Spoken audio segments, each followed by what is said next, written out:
obviously there are two main stories that are going back and forth, and it's the main one, of course, being that Hunter Biden showed up at the Capitol and said, "I'll speak in public and in front of the committee, but I'm not speaking behind closed doors because you guys are going to selectively leak shit, and then I have no guarantee that you'll actually, in a timely fashion, have me come in and speak in public. And so I don't want, I want to get this out of the way. Let's just do this in public and call it, because what you can do is just get the behind the scenes testimony, leak out what you want, and then schedule the live testimony for late next year or some shit, like fucking November 20th, right? That's the issue. So obviously they're still butthurt on the right that their October surprise with the fake laptop didn't work. So they're very upset that he's not. They keep setting these traps and stepping in them themselves. Yeah. So here we go. All right, baby, let's make some noise. Come on. We're about to see two types of ugly. This is gonna be rough, baby. Ladies and gentlemen, I give to you, just if you're close to the TV, you might want to take a step back or just check that spot on your Christmas sweater right now. Yeah. Yikes. So the mess decided to have another mess on, and this is Gavin Newsom's ex. Yeah. And she looks like she works for the satanic church, like she's on there to talk about their winter solstice symbol or whatever, yeah. She's like Elvira's stunt double. Yeah. So but this is the reason he has her on is to react to Hunter Biden skipping his deposition. And the only reason I know this, because I don't pre-watch this shit, is it says so. Kimberly Guilfoyle reacts to Hunter Biden skipping his deposition. Now, obviously both of us, you and I, because it's just us now, we want a real insider look at this kind of stuff. We want the legal opinions that matter. We want to hear, people who've, maybe even been through this experience before, that kind of thing. And we do. We have a felon on one side. But, you might think, hey, we're not going to get any good information out of these two. I don't like your I find your lack of faith disturbing. Let's find out. It's very short. Guys, I'm really happy to welcome to the podcast my friend Kimberly Guilfoyle. Yes, I can tell that she's such a friend that you're reading her name off of a piece of paper. Hey, you guys ever see me intro Johnny Million when he comes on the show? Or even Phil, who became a friend via the interwebs? Or in any number of people that I bring on, our dear friend Boston Brian? Anybody, do I need to look down or over at some cribbed notes to welcome my friends onto the show? She's a former prosecutor, longtime co-host of The Five on Fox News. Used to knock boots with the mayor of San Francisco before he was the governor. She was national finance chair of the Trump 2020 campaign. Which is oddly, I don't know why he had to have a financial chairman, because isn't he super rich and just paid for the whole thing himself? Also the host of the Kimberly Guilfoyle show on... Yeah, you probably did have to write that part down. That's easy to forget. It's a tongue twister, and it's, kind of obtuse.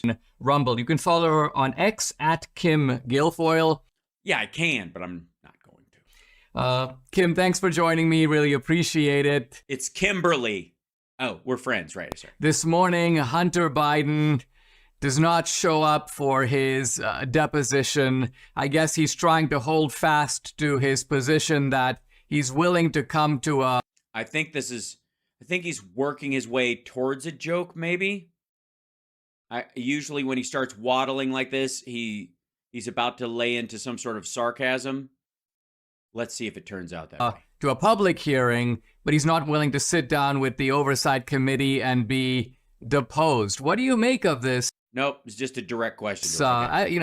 He just doesn't know anything today. As a former prosecutor yourself, what do you make of this shenanigan with Hunter Biden? Yeah, I mean, it's just more of the same. I'm sure It is more of the same. he'd show up if they were going to pay Yeah, it basically is doing the same thing that, I don't know, like, who can I think of? Jim Jordan did. him because, Hunter Biden, that whole family loves the grift. But, he's too good for the justice system. Obviously, they have so much to hide. What's the justice system? This is Congress. This isn't the justice system. This is pre the justice system. You do know that these committees, and even, in this particular instance, because he's not an elected official, they can impeach him. So if anything, they can recommend charges to the DOJ. But this is before the Justice Department even enters the question. There's so much. And by the way, he's already answered the Justice Department stuff. He's already gone through a plea deal and all that kind of stuff. And now he's going to go to court. Corruption. He's also going to show up at that court, by the way. He'll be there for that.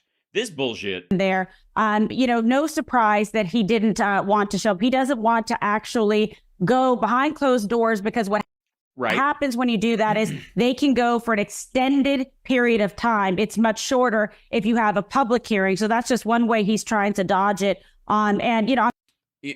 Really? You do realize Hillary did 11 hours of Benghazi testimony. I'm just not surprised at all. I mean, this is just going to be another delay, an excuse, Hunter Biden, and, covering up for this family. Quite frankly, they have been giving them a pass for so long now. Oh, my God. They keep the Republicans especially is terrible. But the American people are getting very tired of it. Yes. Well, not all of them. Obviously, a very small minority of them. And the majority is too busy going to, like, football games and shit. I mean, there is so much evidence, of corruption with. Is there? Like what? This Biden family, yeah, just say so. Money trail.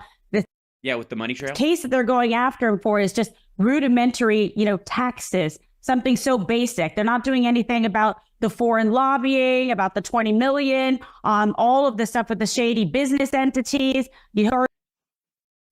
Yeah, you can't charge someone with a violation of your opinion of what constitutes shady. Heard all the evidence about Joe Biden with 300 different email aliases to.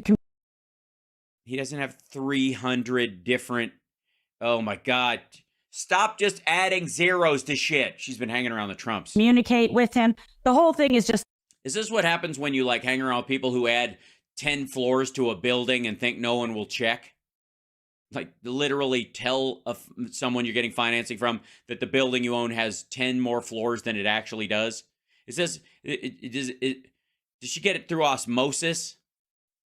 Outrageous. And Joe Biden. Oh, wait, there we go. Aliases to communicate with him. The whole thing is just outrageous. And Joe Biden has lied repeatedly to the American people. Okay, it's outrageous. She knows it's bullshit. That's what she said. What he said, he knew nothing about Hunter's dealings. We've got photos, emails, text messages showing that all of that is just a complete lie. No, it isn't. And they've got money coming in, compromising us from a national security and foreign policy perspective. How so? If the money came from Ukraine or business in Ukraine, we're supporting Ukraine. The vast majority of Americans support Ukraine. Our European partners support Ukraine. If you support Russia, you might be ticked off, I suppose. Money coming from China, money coming from Romania, money coming from Ukraine. Right. What have we given Romania during the Biden administration? I'm serious. What? Did we tip them off? Did we give them satellite photos of where Andrew Tate was running his sex trafficking ring out of? Ukraine and others. So it's just, it's a very long and extensive money trail. That's hard facts and evidence. No, it isn't. And at some point, it's hard for you to recognize that facts don't equal evidence. There will be accountability, even if it means. Yes, accountability. Ability to look at those accounts and then meet Billy at the counter. Means Donald Trump getting in office, and winning the election in 2024. And that's not him being a dictator, but he will put people in that will actually respect the rule of law. Uh-huh. You mean like Bill Barr? Follow the law. You mean like Jeff Sessions? The facts, the evidence, apply it, and make sure that there is justice. By the way, don't feel bad, Dinesh. whenever anyone looks at Kimberly Guilfoyle's face for very long, they start melting. I mean, well, you've got all of this stuff with Biden. Yeah, all this stuff. Yeah. On the other hand, you've got President Trump, former President Trump in New former is important. York, having to waste time, waste resources dealing with this case in which there are evidently no victims at all. I mean, again, this is the whole thing. Like, no, this was money that wasn't loaned out, that he didn't get, that he took from other people, because there's a limited amount of money that banks can loan out. And if they're loaning it to him, they're not loaning it to other people who might have deserved it more.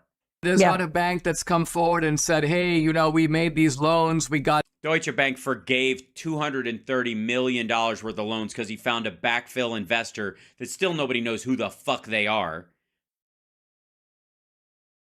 Some fallacious information. We never got paid back. So what is it like just as a family to go through this? I don't know. They're not married. She's his girlfriend. She's Junior's girlfriend. I would imagine surreal experience with a... Yes, I would imagine being around Kimberly Guilfoyle is a surreal experience. Biased judge in New York City. It's absolutely terrible. And, first of all, like I've said so many times, there is no fraud here, like you've indicated, Dinesh. The banks did their own due diligence, like you've indicated. When you and I apply for a loan or a house, etc., they check the paperwork, they check your assets, they verify your income, and they make a decision to give you a loan. Then you pay that loan back. You don't have any late payments or anything like that. Again, this is all bullshit. Hold on. Real quick. I don't know where the fuck to start with this. Okay. Trump sued...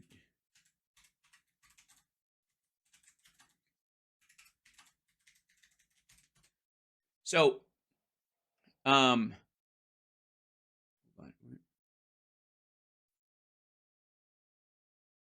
see.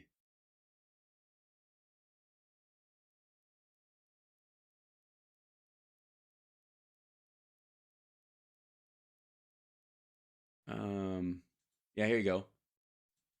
This is from Forbes, and this is one of the reasons why it's pretty rich that Forbes is saying something like this, considering how Trump bullshitted his way onto the richest, whatever the 500 list that the Forbes top 100 or top 500, whatever he was.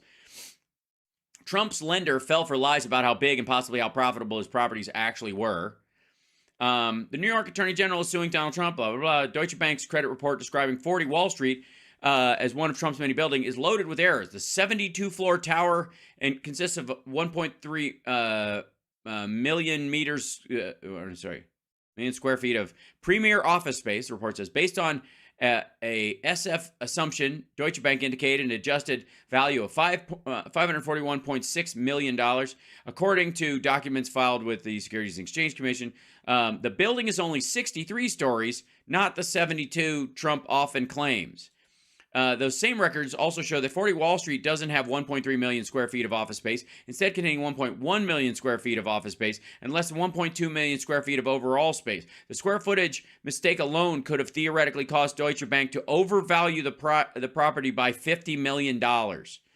Trump's lies also affected Deutsche Bank's understanding of Trump Tower. The 68-story building contains residential condominiums that are owned by residents, along with 178,000 square feet in commercial space, 114,000 square feet of retail space, says the credit report. But the building does not, in fact, have 68 levels. Its floor numbers skip 6 through 13, tricking visitors into thinking the property is bigger than it really is. It also does not have 114,000 square feet of retail space. An SEC document says it has about 60,000. Deutsche Bank valued Trump Tower at $349 million. Its credit report does not explicitly say how the square footage miscalculation might have figured into its appraisal. I'll tell you how. They took it at face value. The bank did not trust all of Trump's numbers, but it underestimated the depths of Trump's lies, an error that Forbes also made in the past. You think? The bank's biggest miscalculation might have been in assessing Trump's club collection composed of Mar-a-Lago, an assortment of U.S. golf clubs, and 3 overseas golf resorts. Trump valued these properties, which the report suggests threw off an average of roughly $20 million of annual cash flow, at more than $2 billion. Sorry, $20 million of annual cash flow. More than $2 billion. Deutsche Bank slashed that valuation almost in half, listing the properties at $1.2 billion. But the discounted figure was still about $500 million higher than the roughly $700 million Forbes came up with after consulting more than a dozen industry experts. Deutsche appears to have taken a more careful approach with properties against which it held mortgages. Trump's hotel in Washington, D.C., golf resort in Miami, property in Chicago. Still, there are questions about whether it fully understood those assets. The credit report states that the golf resort threw off $12.6 million of net operating income in 2017, but an income statement submitted to authorities in Miami, which Forbes obtained via the Freedom of Information request, lists net operating income at just a third of that amount, $4.3 million. They're losing fucking money all the time. That's what he borrows money to, is to like shore up these failing properties. Now, and again, if you want to get in the failing property business, I guess that's your ass. But Deutsche Bank and all these other banks have investors, and they have a fiduciary duty to those investors to not give out frivolous loans to lunatics like Donald Trump. Now, here's the other thing. Let's see, Trump Tower, I think it's Chicago. 230 million. Lawsuit. Yeah, that'll work. I should find it. Let's see. Corrupt. Hold on. Yep. There we go.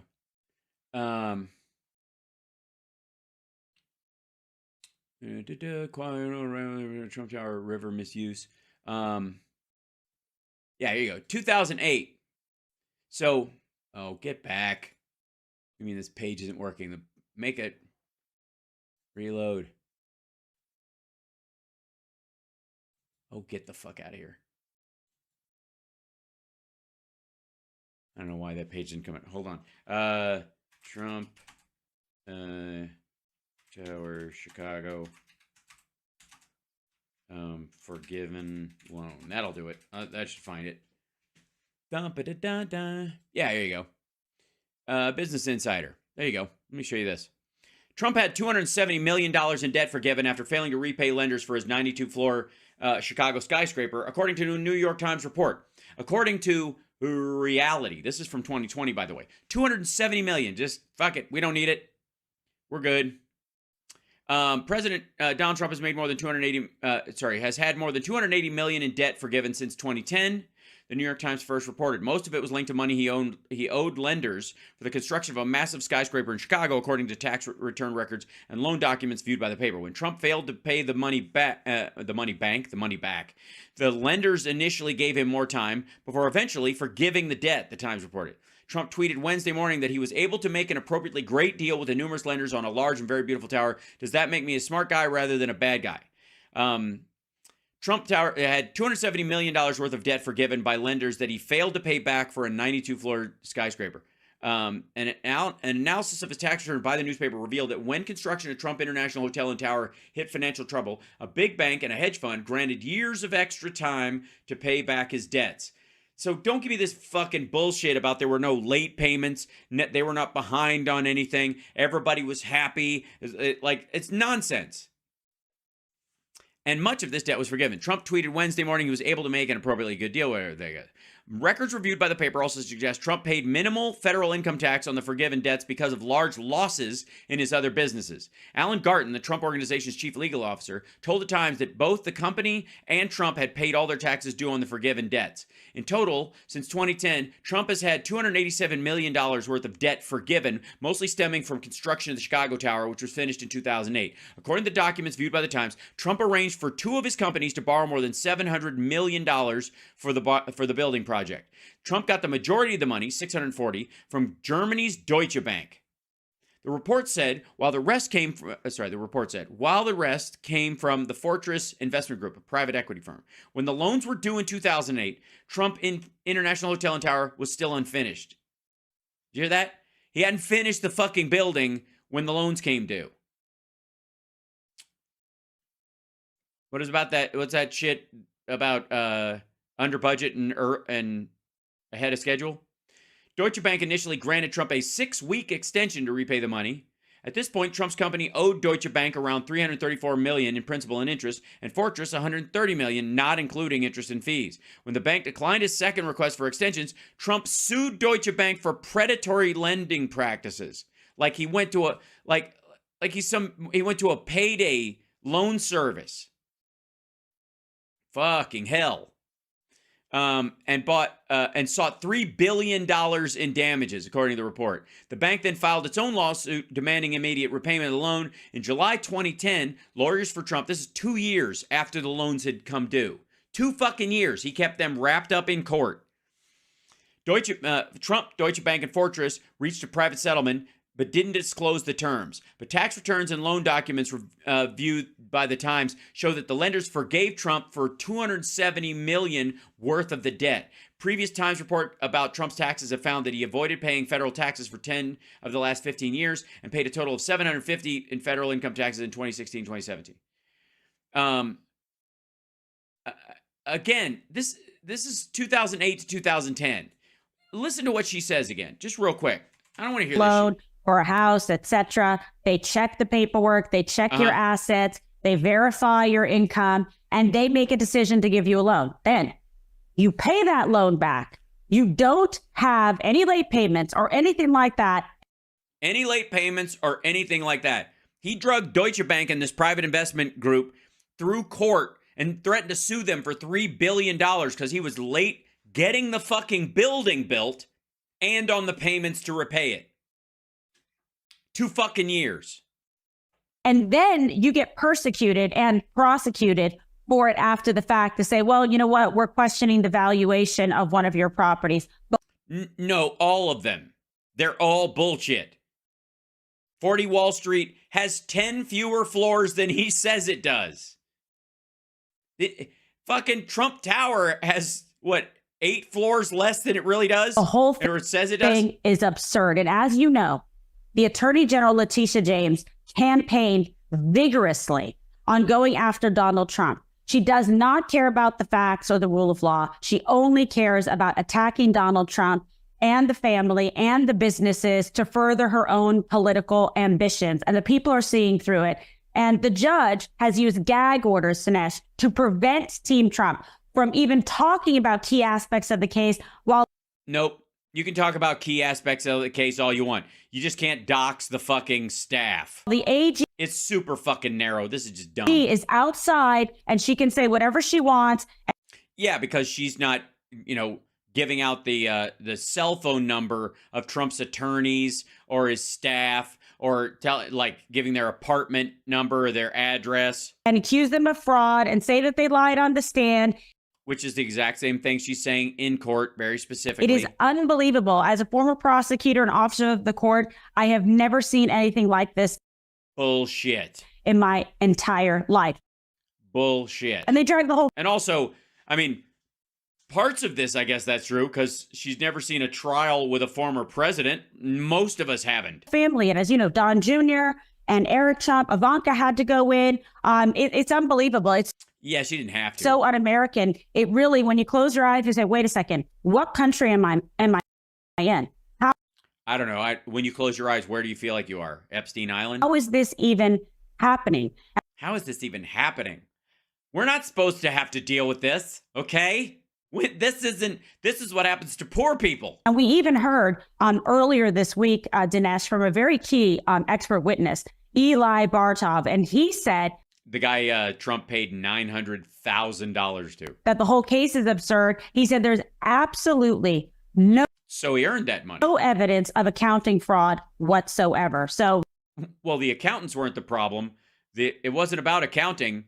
The math wasn't wrong. It was the figures going in that were off. Yes, people tell me, Kimberly, this is going to be one for the, appeals court. I'm quite certain, because the judge has prejudged this case, that he is going to... He's already judged it. This is just the damages phase. He already lost, dummy. That's on paper. Find Donald Trump, liable and, impose some insane amount of money and fine against them. I don't know what's going to happen with... If he's a billionaire, why is $250 million an insane amount of money? I know it's a lot. It's a lot to me. It's a lot to you. I mean, ultimately, what's going to happen? He's going to have to give back the $270 million he was forgiven for the Chicago Tower. I mean, he got to have that money all this time, right? He didn't have to spend it. He sat on it. I guess it made interest. Oh, I'm sorry. It's Trump we're talking about. It clearly he lost that money on something stupid. But the like Trump catheters or something. Boys, Don Jr. and Eric, I would hope that he would not find something against them. Again, they did nothing wrong. Well, then, if they did nothing wrong, why did Eric plead the fifth 400 times? We'll be right back with Kim Guilfoyle. Yeah, we won't. I got to say, nope. Yeah, I don't need to sit through a break. It's not happening. The host of the Kimberly Guilfoyle. Why do you have to read that? It's her. She's on screen. That's her name. You don't have to read her like Guilfoyled again, snappy little tagline or some shit. What are you reading for? She's your friend, and everything is named after her name. Good Lord. Show on Rumble. You can follow on X at Kim Guilfoyle. No, he fucks it up even then. You tit. Did you guys notice that? Okay. They did nothing wrong. We'll be right. All right. Yeah, who cares? Nobody cares. They did nothing wrong. It doesn't matter. Oi. Back with Kim Guilfoyle, host. All right. So, if I may, we have, let's see, dump this out. And by the way, where'd our lovely chat room go? My goodness. Where are you? There you are. Hi, chat room. Don't forget to hit that like. Super chats are very welcome. We're trying to buy 666 Fifth Avenue. I'm trying desperately to buy it, and I need your help. So, and when we hit 66.6 thousand subscribers, I mean, one would hope we would hit it right on winter solstice. You know what I'm saying? But when we do, it's going to be a party. That said, donate, help out. And if you can't, don't worry about it. Just thank the people who do. There you go. So, oh yeah, and Trump's selling his suit. Right. So, and I think I have money troubles making my show run. I can't imagine what it's like to be in as much debt on as he is on Truth Social. Fuck.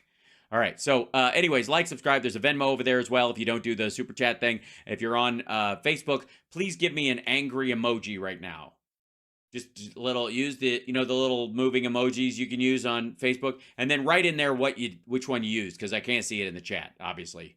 So just oh, I'm at the face, something like that. If you're on Twitch, bits, and don't forget to subscribe. If you have Amazon Prime, it doesn't cost you a dime. All right. There, I did the work. Now, I'm getting better at it. I am getting better at it. Okay, and thanks for reminding me. And then it's, of course, right there in the camera because I have my new teleprompter. Thank you, patrons. Patreon.com/HouseSparks. Look at that. I did that again, too. Please join. Please. Just please. Help us out. We're trying to get to 1,000, and then on Patreon and on Twitch. And we're trying to get to 100,000 on YouTube. That would be kicking. And the same thing on Facebook. 100K at both those places and 1,000 the other two. That would round it out well. That would help me buoy up some other folks. Just saying. Okay, here we go. We have goals. You got to have goals if you want to make it, my friends. You got to have goals.